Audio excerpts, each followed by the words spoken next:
നമസ്കാരം. ഏവരുടെയും വീടുകളിൽ ഉണ്ടാകുന്ന ഒരു വസ്തു തന്നെയാണ് ചൂല്.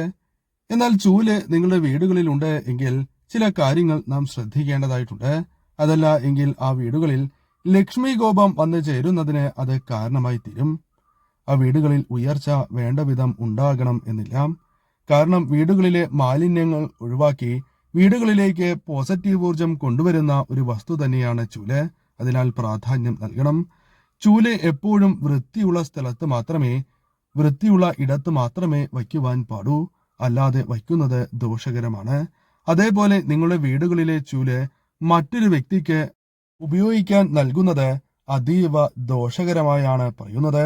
മൃഗങ്ങളെ ഉപദ്രവിക്കാനോ അല്ലെങ്കിൽ അടിക്കാനോ മറ്റോ ഈ ചൂല് ഉപയോഗിക്കുന്നതും വളരെ ദോഷകരമാണ്.